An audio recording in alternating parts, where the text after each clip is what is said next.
Bonjour à tous et bienvenue dans le grand JT des territoires sur les télévisions locales et régionales de France et sur TV5 Monde dans 200 pays et en 14 langues. Avec nous, nous allons découvrir nos régions, nos villes, nos villages avec toutes les équipes des télévisions locales de France et de la presse quotidienne régionale. Et pour commencer cette édition, nous partons en Corse à la découverte des 1001 vertus du miel.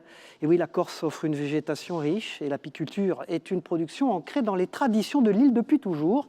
Nous allons découvrir le savoir-faire des apiculteurs corses, à Loumio précisément, à 5 minutes de la baie de Calvi, avec ce reportage de nos confrères de Télépaésé sur place.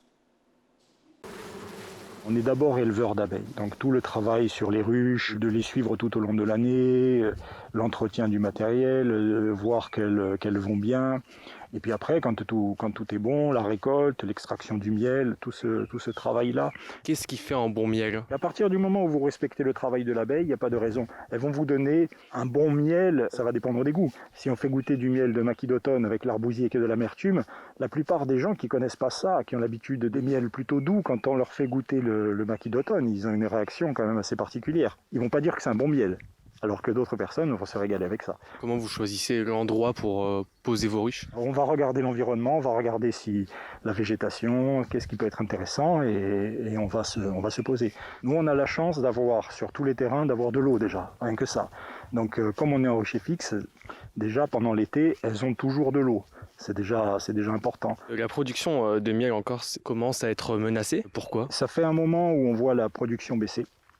Et là, cette année, c'est encore pire. On l'a vu, nous, sur le rucher de Loumio, par exemple. Alors, les gens nous disent, c'est magnifique, il y a des fleurs partout, le miel, ça doit donner. Mais non, il y a beaucoup de fleurs, les ruches vont bien. Par contre, il n'y a pas le bonus, il n'y a pas de miel. On a pu sortir un peu de miel de printemps sur Aquaona et Bonifato. Après les grosses pluies qu'on a eues, les genêts en fleurs, et donc là on a récolté un peu de printemps. Pour transformer le miel, faut-il encore qu'il y ait du miel. Le miel que vous faites, il est 100% naturel? Il est naturel, il est 100% naturel. On n'a pas l'appellation bio, mais les miels en AOP, puisqu'on est à l'AOP miel de Corse, ce ne sont pas des miels de culture. Donc en fait, les abeilles on est essentiellement dans le maquis. Personne ne traite le maquis. Pour avoir l'appellation AOP, c'est compliqué? Vous avez un cahier des charges à respecter, s'inscrire à l'AOP Miel de Corse, bien déclarer ses ruches, travailler avec l'abeille noire locale, on a une souche endémique, et après vous avez un cahier des charges et des miels qui sont définis, printemps, maquis de printemps, miel de maquis, maquis d'été, maquis d'automne, châtaigneraie. Il y a les contrôles qui sont faits régulièrement. C'est intéressant pour nous quand on va travailler, et c'est très intéressant surtout pour le consommateur, parce qu'il sait qu'il va trouver un produit de qualité. Vous faites aussi la transformation? Oui, on transforme. Donc tout ce qui est pâtisserie, bonbons, on fait un petit alcool aussi de miel. Et ma femme transforme à la cire. Voilà, les cires d'opercule en cosmétiques, les bougies, et maintenant les tissus cirés qui remplacent les films étirables qu'on met sur les saladiers. C'est très intéressant. Après, on transforme aussi, on a nos jardins. Donc je fais aussi pas mal de confitures avec des ajouts de miel. On travaille un peu tout ça. Au niveau de la vente, comment vous vous organisez? On fait que la vente directe. On a la miellerie au village qui est ouverte toute l'année, samedi et dimanche, toute l'année. Et donc, de par les marchés à droite et à gauche, on arrive à se créer une clientèle et on expédie énormément. Voilà, donc les gens ont goûté les produits, on communique énormément. C'est comme ça qu'on arrive à s'en sortir. Voilà, tout le patrimoine est à l'honneur dans le grand JT des territoires. Direction maintenant la Sarthe, où l'association sauve la vie du patrimoine ferroviaire français depuis presque 50 ans. C'est l'association Transvap qui chouchoute ces locomotives à vapeur. Des jouets, oui, mais grandeur nature, vous allez le voir, et surtout une affaire de passionnés qui ne comptent pas leurs heures à réparer les trains. Direction donc Cornéré-Bélier, dans le nord du département, avec les équipes d'Hélène Galliana de VIA LMTV en Sarthe.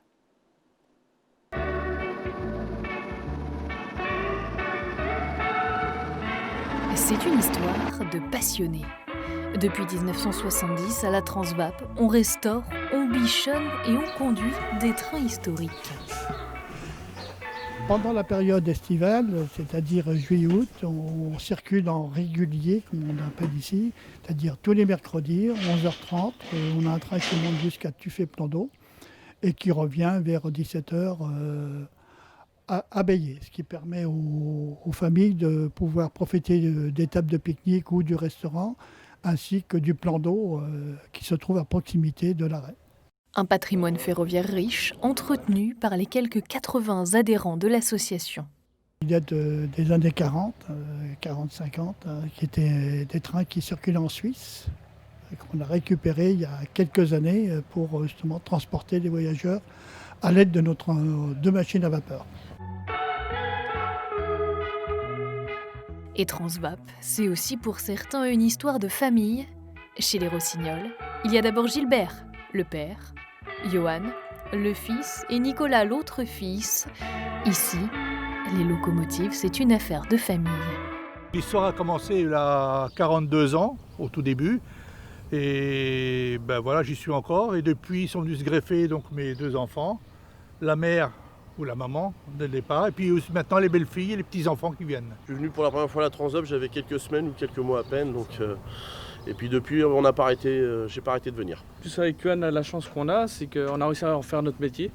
Donc maintenant, les conducteurs de train aussi, tous les deux. Donc c'est une passion qui est devenue un métier maintenant. Dans une semaine, ils feront rouler 2 locomotives à vapeur qui, après 10 ans de travaux, emmèneront les voyageurs au terminus de la ligne à Bonnetable. Une première depuis les inondations de 2018 qui avaient endommagé la voie ferrée.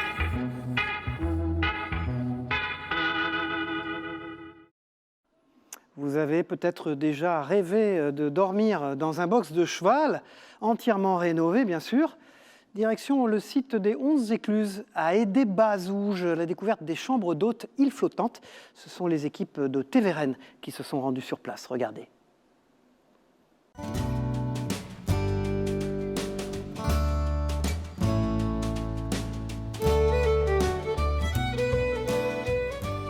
Alors ici, nous sommes à l'écluse de la Petite Madeleine à Aidé-Bazouges, sur le site particulier des 11 écluses.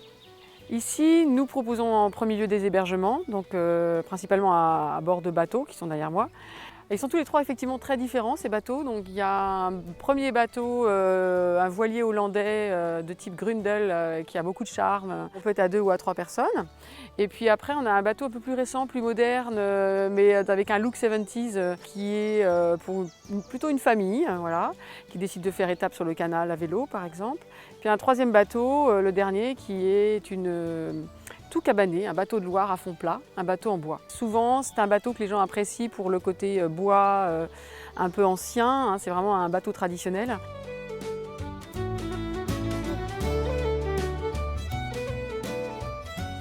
Alors sur terre, à l'arrière de la maison éclusière, donc les box à chevaux ont été aménagés en chambre. Donc là, en fait, la particularité, c'est que on a gardé le style un peu rustique, si vous voulez, des box à chevaux, bois, le côté bois.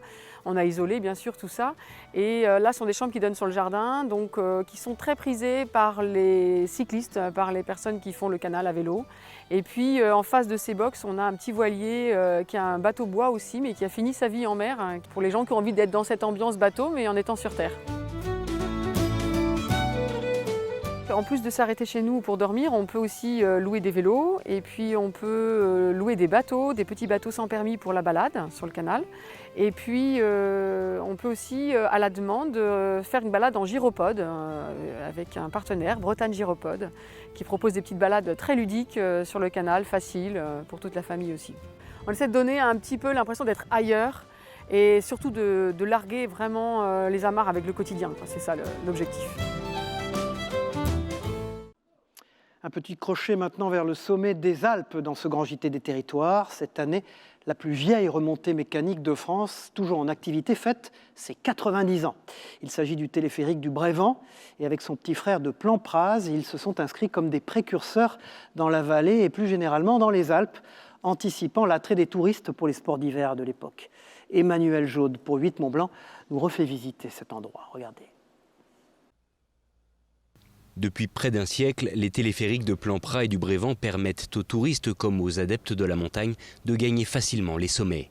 Mais si aujourd'hui ces remontées font partie intégrante du paysage de la vallée de Chamonix, il s'agissait à l'origine d'un sacré pari. Technologiquement, on évolue. Et puis il y a une concurrence puisqu'il y a un téléphérique qui se construit, alors pas sur les pentes du Brévent, mais un téléphérique de l'Aiguille du Midi. Qui s'appellera téléphérique des glaciers, mais c'est le téléphérique de l'Aiguille du Midi qui se construit à cette époque, et un hôtelier chamoniard qui est Alfred Cachat, il va vouloir son téléphérique tout proche de son hôtel, et quoi de mieux que Plan-Pras et éventuellement le Brévent, parce que technologiquement, on ne sait pas si on va pouvoir le faire. Et donc c'est un vrai défi technologique pour l'époque. Si aujourd'hui l'itinéraire n'a que peu évolué, les gares, les pylônes et les cabines ne sont plus d'époque. Il faut dire qu'au-delà de l'évolution technologique, c'est bien le rapport à la montagne et à la sécurité qui ont véritablement changé. Aujourd'hui, on a des garde-corps autour des quais. À l'origine, il n'y avait pas de garde-corps. Sur les cabines, on a rajouté des porte-skis, parce qu'il faut savoir que les téléphériques n'étaient pas construits principalement pour le ski, c'était construit pour admirer le paysage. Donc, le ski est venu après. Donc, les skis, on a certaines images, on voit les skis qui dépassent, parce que les skis, ils sont grands, donc les skis dépassent des cabines. Et voilà, donc on a suivi cette évolution, puisque aujourd'hui, on utilise principalement le téléphérique pour le ski en hiver, en été pour le panorama et puis les parapentes. Si l'idée initiale date de 1910, il faudra attendre près de 20 ans pour réunir les fonds et le savoir-faire nécessaires pour un tel ouvrage. Et malgré cela, certains doutes sur la faisabilité du projet ont persisté pendant quelques années. C'est un pari, puisqu'en 1928 ouvre le premier tronçon. On sait à peine si on va réussir à faire le téléphérique, et puis c'est un pari qui est gagné, puisqu'en août 1930, les premières cabines font leur va-et-vient, des petites cabines en aluminium, 15 places, mais c'est un téléphérique qui est sans pylône, une portée de 1350 mètres. Et c'est des cabines qui vont rouler vite et puis qui vont ravir les spectateurs, parce qu'on offre du sensationnel. Une prouesse qui a inspiré plus d'un autre projet. En effet, André Rebuffel, l'architecte fort de son succès, a su transposer ses acquis sur d'autres massifs, à l'image des téléphériques du Mont-Verrier et du Salève, dont il aura la charge quelques années plus tard. Et si nous passions par la Lorraine dans ce grand JT des territoires maintenant, pour aller visiter l'un des plus beaux châteaux de la région, celui de Girecourt-sur-Durbion. Il accueille régulièrement des visiteurs, pendant les journées du patrimoine bien sûr, ou comme ici, en période estivale, avec l'Office de tourisme de Bruyères. Nous vous proposons une visite guidée grâce aux équipes de nos confrères Via Vosges sur place. C'est l'un des plus beaux châteaux de Lorraine, celui de Girecourt-sur-Durbion accueille régulièrement des visiteurs. Pendant les journées du patrimoine ou comme ici en période estivale avec l'office de tourisme de Bruyères. Construit en 1540, il n'a finalement jamais cessé d'évoluer. Et c'est encore le cas aujourd'hui avec par exemple la découverte récente de cette fenêtre ogivale de l'ancienne chapelle du château.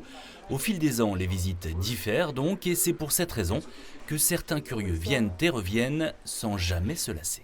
J'étais déjà venue donc il y a 10 ans. Oui, c'est vrai que j'ai trouvé du changement. C'est un lieu surprenant, il y a ce petit mélange moderne par endroits avec l'ancien qui fait quoi. Il y a quelque chose qui intrigue et qui donne envie d'en savoir plus et de voir comment ça va évoluer. Et depuis 26 ans, le maître des lieux et maître d'œuvre, c'est cet homme, le docteur Thierry Courtalon, conscient, malgré tout, qu'il n'est qu'un propriétaire temporaire de ce château inscrit au titre des monuments historiques. Comme tous ses prédécesseurs depuis le XVIe siècle, il apporte simplement sa pierre à l'édifice. On a apporté un chauffage central, des améliorations en termes de confort, des doubles vitrages, des améliorations au niveau esthétique. Je vous ai montré tout à l'heure toutes les corniches en pierre qu'on a fait poser. La chapelle également est une recréation pour le château, puisque l'ancienne a été détruite. Et les propriétaires sont là pendant une période limités et ils aident le château à traverser les époques au fur et à mesure en fonction des besoins des propriétaires, de leur mode de vie, etc.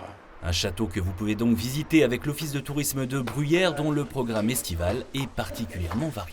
On a des visites d'entreprise, on a des visites du patrimoine, on a des sorties ludiques, notamment comme des chasses au trésor, donc à destination de tout public. Une quarantaine de visites sont ainsi au programme cet été pour découvrir le patrimoine parfois méconnu du secteur. Voilà, l'invité du Grand JT des Territoires, c'est Olivier Biscaye. Bonjour Olivier Biscaye. Bonjour Cyril Viguier. Alors Olivier Biscaye, vous êtes le directeur de la rédaction de Midi Libre et cet été, le Midi Libre organise une tournée estivale sur toutes les routes d'Occitanie.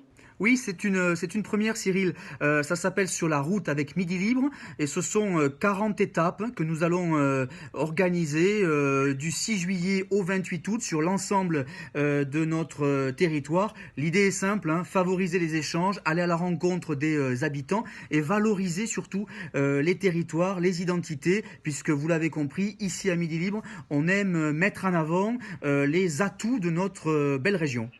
Olivier Biscay, quels sont les départements que vous couvrez avec le Midi Libre, qui en couvre plusieurs d'ailleurs? Oui, nous couvrons 6 départements, la Lozère, l'Aveyron, l'Hérault, le Gard, les Pyrénées-Orientales et l'Aude. Donc une grande diversité d'identités, territoires, traditions. Et il y a dans ces territoires-là de magnifiques sites à visiter. Alors l'un de vos buts, c'est la redécouverte du pays occitan, à la fois par les Français qui ne partiront pas beaucoup hors de France cet été, mais également par les touristes européens qui devraient revenir en Occitanie, c'est ça ? Oui, vous avez raison. À la fois, on dit aux habitants ici, restez chez nous, visitez notre région. Et puis, on dit à tous les Européens qui aiment la France, venez en Occitanie. Parce que venez visiter la cité de Carcassonne, venez à Collioure, venez déguster de la foisse en Aveyron. Et surtout, ne passez pas à côté de Nîmes et de ses arènes. Il y a tellement de richesses dans notre région qu'on a envie de dire, venez chez nous, restez chez nous quelque temps. Et puis, vous savez, tous les professionnels du tourisme se sont organisés pour pouvoir bien accueillir l'ensemble des touristes européens. Voilà, Olivier Biscay, vous aurez des pages magazines nombreuses tout l'été dans Midi Libre, avec notamment cet enjeu, restez chez nous et revenez chez nous, c'est ça ? Oui, nous voulions que notre contenu éditorial soit riche tout au long de l'été. Donc on aura entre 8 et 12 pages été qui s'appellent Passer l'été avec Midi Libre, dans lesquelles on va trouver de la BD et des jeux pour les enfants et pour les adultes. On va également trouver tout un tas d'idées, de sorties, de bons plans. Alors à la mer, puisqu'on a un littoral très important, à la montagne et à la campagne, et toujours avec des idées saveurs, des idées détente, des idées de balade et de sortie, et puis beaucoup de rencontres, puisque l'idée c'est que nous allions voir les acteurs du territoire, acteurs culturels, acteurs de la gastronomie, les artisans, toutes ces personnes qui constituent notre territoire et qui vont valoriser finalement leurs produits et leurs petits bouts de territoire. Donc on a à cœur de les mettre en avant et d'être évidemment dans un aspect très serviciel avec le touriste et avec le lecteur dans nos journaux. Voilà, merci Olivier Biscay d'avoir été l'invité du Grand JT des Territoires. Je rappelle que vous êtes le directeur de la rédaction de Midi Libre, le grand journal d'Occitanie. Merci Cyril. Nous allons fêter un anniversaire dans ce Grand JT des Territoires, celui du grenier à sel de Trappes, qui a atteint un siècle d'existence, 100 ans pour ce cinéma des Yvelines. La salle Art et Essai a franchi les années sans cesser de se renouveler. Retour sur ce patrimoine régional avec Grégory Canal de TV78, la chaîne des Yvelines. Il s'est appelé au cours de son existence la Grange de Douer, puis le Normandie, avant de devenir le Grenier à sel à la fin des années 1970. L'activité cinématographique de ce lieu emblématique de Trappes démarre après la Première Guerre mondiale, mais son histoire remonte à bien plus loin. Les prémices de ce bâtiment, le plus vieux de la ville, sont visibles à la fin du Moyen-Âge. Le grenier est alors un dépôt de sel collecté par un impôt, la gabelle. Ce bâtiment il a participé à la gabelle, donc à l'impôt sur le sel. Et la grandeur de cette bâtisse nous laisse entendre que c'était un lieu de stockage, mais aussi un lieu de vente. Le site devient ensuite au XVIe siècle une poste aux chevaux, un service de relais pour le transport des voyageurs et leurs bagages. L'histoire du grenier à sel est en fait liée à celle de l'Étoile d'Or, l'auberge attenante. En 1919, le propriétaire du lieu demande à la mairie l'autorisation de créer une activité cinéma fixe, à une époque où les projections sont plutôt itinérantes. Les premières séances ont lieu dès 1920. La grosse activité cinéma démarre officiellement en 1945, à la sortie de la guerre, où le cinéma, où la Grange devient le Normandie, le cinéma le Normandie. Et le Normandie s'arrête en 1975, puis le bâtiment est repris par la ville. Restauration en 1979 qui laisse apparaître les pierres meulières du bâtiment encore visibles aujourd'hui. Un lieu avant tout d'innovation technologique, le cinéma inaugure en 1964 un écran révolutionnaire, le deuxième du type installé dans le monde, l'Héraclorama. C'était un écran courbe avec des lamelles en métal qui permettaient d'avoir, avec un certain objectif, qui permettaient d'avoir une impression de profondeur. Donc on pouvait projeter n'importe quel film du commerce et avoir une impression de profondeur. C'était pas le relief encore, mais c'était déjà une grande avancée technologique. En 2012, le grenier à sel s'équipe d'un projecteur 4K, l'une des premières salles à se convertir à l'ultra haute définition. Malgré son grand âge, le cinéma de Trappes n'a cessé de se renouveler, un œil toujours tourné vers l'avenir. C'est en 2 chevaux maintenant que nous partons dans ce grand JT des territoires, à la rencontre d'Yves Bercé, qui est producteur de cidre et de pommes dans son verger à Neuve-Maisons dans les Hauts-de-France. Yves, il a 84 ans, il fait son propre jus de pomme et son propre cidre. Alors si vous passez par là, n'hésitez pas à vous arrêter. C'est un reportage qui est signé par les équipes de WEO, la chaîne de la Voix du Nord.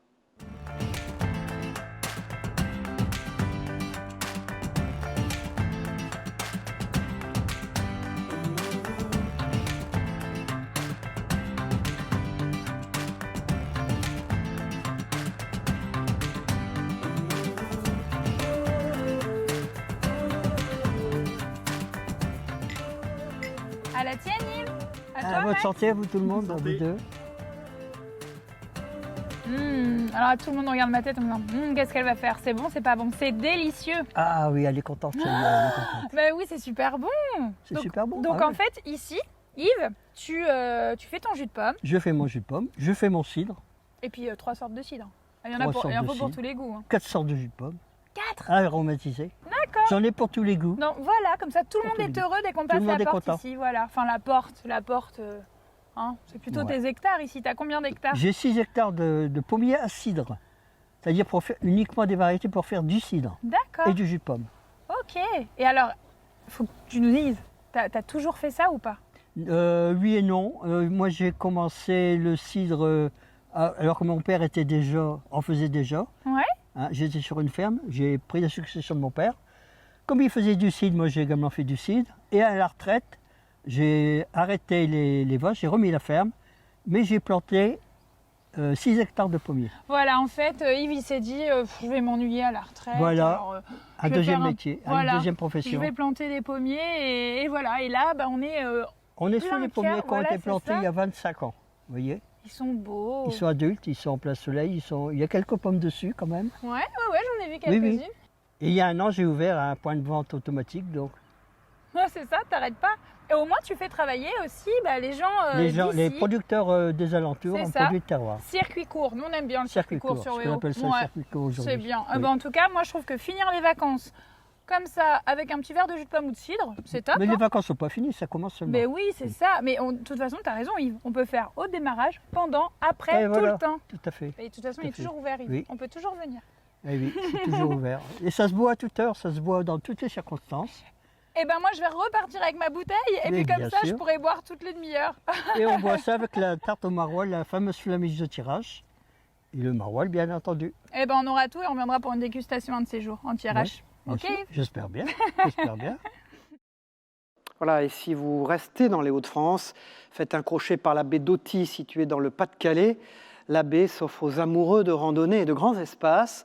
Elle ne cesse de surprendre celles et ceux qui viennent la découvrir, car restée sauvage et naturelle, elle séduit toute l'année les visiteurs en quête d'authenticité.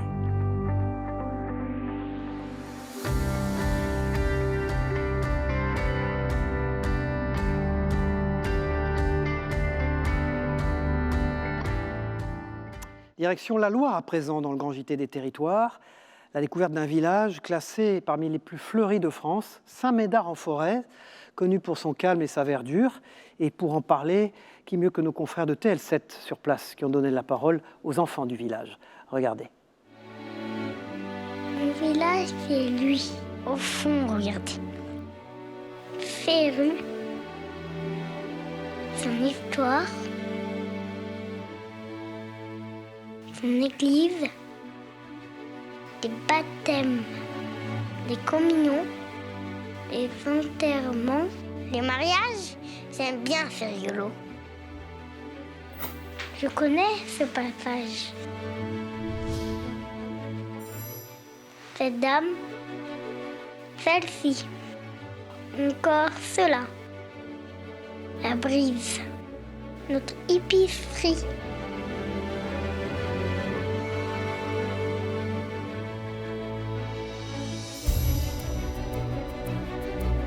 notre château. La nature. Ces insectes. Ces animaux. Ce monsieur. Cette mamie. On dort. On travaille. On s'aime. On mange. On se réunit. On sourit. On vit. On roule. On court.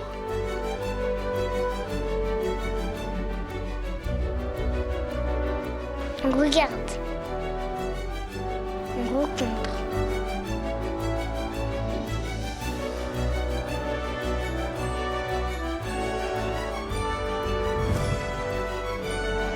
On écoute. On découvre.